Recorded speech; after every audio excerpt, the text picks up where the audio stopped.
One बगिया ऐसी उलझी, फूल होगे कम कांटे ज्यादा, सिमटा जीवन डूबी सांसें, आना है तो अब भी आजा। यदि आपने अभी तक अंतिम अध्याय नहीं देखा है तो कृपया करके अंतिम अध्याय देखें, उसके बाद ही इस अध्याय में प्रवेश करें। तुम अपने में ही निरीक्षण करना, यह मैं कोई दूसरों को जांचने के लिए तुम्हें मापदंड नहीं दे रहा हूँ। तुम अपना ही आत्मविश्लेषण करना। नहीं कहने में मजा आता है, क्योंकि नहीं कहने में बल मालूम पड़ता है। बेटा पूछता है माँ से कि जाकर बाहर खेलाऊं, वह कहती है कि नहीं, बाहर खेलने में कोई हर्जा भी नहीं। बाहर नहीं खेलेगा बेटा तो कहाँ खेलेगा। और माँ भी जानती है कि जाएगा ही, वह थोड़ा शोरगुल मचाएगा, वह भी अपना बल दिखलाएगा। बलों की टक्कर होगी, थोड़ी राजनीति चलेगी, वह चीख पुकार मचाएगा, बर्तन पटकेगा, तब वह कहेगी अच्छा जा बाहर खेल। लेकिन वह जब कहेगी जा बाहर खेल तब ठीक है, तब उसकी आज्ञा से जा रहा है। मुल्ला नसरुद्दीन का बेटा बहुत ऊधम कर रहा था। वह उससे बार बार कह रहा था शांत होकर बैठ, देख मेरी आज्ञा मान, शांत होकर बैठ, मगर वह सुन नहीं रहा था। कौन बेटा सुनता है। आखिर भन्ना कर मुल्ला नसरुद्दीन ने कहा अच्छा अब कर जितना उद्यम करना है, अब देखूं कैसे मेरी आज्ञा का उल्लंघन करता है। अब मेरी आज्ञा है कर जितना उद्यम करना है, अब देखें कैसे मेरी आज्ञा का उल्लंघन करता है। नहीं जल्दी आती है, जुबान पर लिखी है, तुम जरा गौर करना। 100 में से 90 मौकों पर जहाँ नहीं कहने की कोई भी जरूरत न थी, वहाँ भी तुम नहीं कहते हो। नहीं कहने का मौका तुम चूकते नहीं, नहीं कहने का मौका मिले तो झपट लेते हो। कहने में बड़ी मजबूरी लगती है, हाँ कहने में बड़ी मजबूरी, हाँ कहने में बड़ी दयनीयता मालूम होती है। हाँ कहने का मतलब होता है तुम्हारा कोई बल नहीं। इसलिए जो बहुत अहंकारी है वे नास्तिक हो जाते हैं। नास्तिक का मतलब तुमने आखिरी नहीं कह दी, उन्होंने कह दिया। ईश्वर भी नहीं, औरों की तो बात छोड़ो, नास्तिक का अर्थ ही है कि उसने आखिरी अल्टीमेटम परम इनकार कर दिया।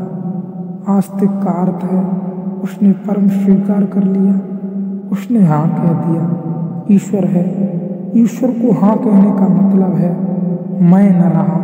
ईश्वर को ना कहने का मतलब है बस मैं ही रहा, अब मेरे ऊपर कोई भी, मेरे पार कोई भी नहीं, मेरी सीमा बांधने वाला कोई भी नहीं। हमारा कर्तव्य हमारे अहंकार को भरता है।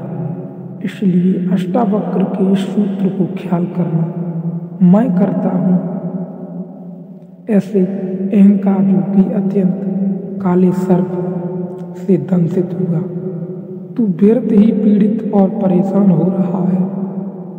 यह पीड़ा कोई बाहर से नहीं आती। यह दुख जो हम झेलते हैं अपना निर्मित किया हुआ है। जितना बड़ा अहंकार उतनी पीड़ा होगी। अहंकार घाव है, जरा सी हवा का झोंका भी दर्द दे जाता है। निरअहंकारी व्यक्ति को दुखी करना असंभव है, अहंकारी व्यक्ति को सुखी करना असंभव है।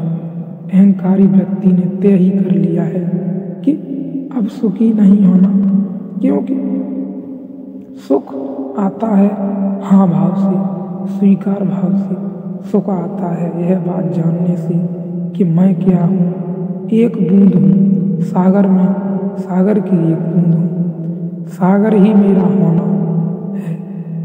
होना क्या है? जिस व्यक्ति को अपने न होने की प्रतीति सघन होने लगती है, उतने ही सुख के अंबार उस पर बरसने लगते हैं। जो मिटा वह भर दिया जाता है, जिसने अकड़ दिखाई वह मिट जाता है। मैं करता नहीं हूँ ऐसे विश्वास रूपी अमृत को पीकर तू सुखी हो। मैं करता नहीं हूँ ऐसे भाव को अष्टावक्र अमृत कहते हैं। यही अमृत है। इसका एक अर्थ और भी समझ लेना चाहिए। सिर्फ अहंकार मरता है, तुम कभी नहीं मरते, इसलिए अहंकार मृत्यु है, विष है। जिस दिन तुमने जान लिया कि अहंकार है ही नहीं, बस मेरे भीतर परमात्मा ही है, उसका ही एक फैलाव, उसकी ही एक किरण, उसकी ही एक बूंद, फिर तुम्हारी कोई मृत्यु नहीं। फिर तुम अमृत हो परमात्मा के साथ, तुम अमृत हो। अपने साथ तुम मर्ड धर्मा हो, अपने साथ तुम अकेले हो, संसार के विपरीत हो, अस्तित्व के विपरीत हो। तुम असंभव युद्ध में लगे हो जिसमें हार सुनिश्चित है। परमात्मा के साथ सब तुम्हारे साथ है। जिसमें हार संभव है, जीत सुनिश्चित है, सबको साथ लेकर चल पड़ो। जहाँ सहयोग से घट सकता हो वहाँ संघर्ष क्यों करते हो? जहाँ झुककर मिल सकता हो वहाँ लड़कर लेने की चेष्टा क्यों करते हो? जहाँ सरलता से विनम्रता से मिल जाता है वहाँ तुम व्यर्थ ही उद्यम क्यों मचाते हो?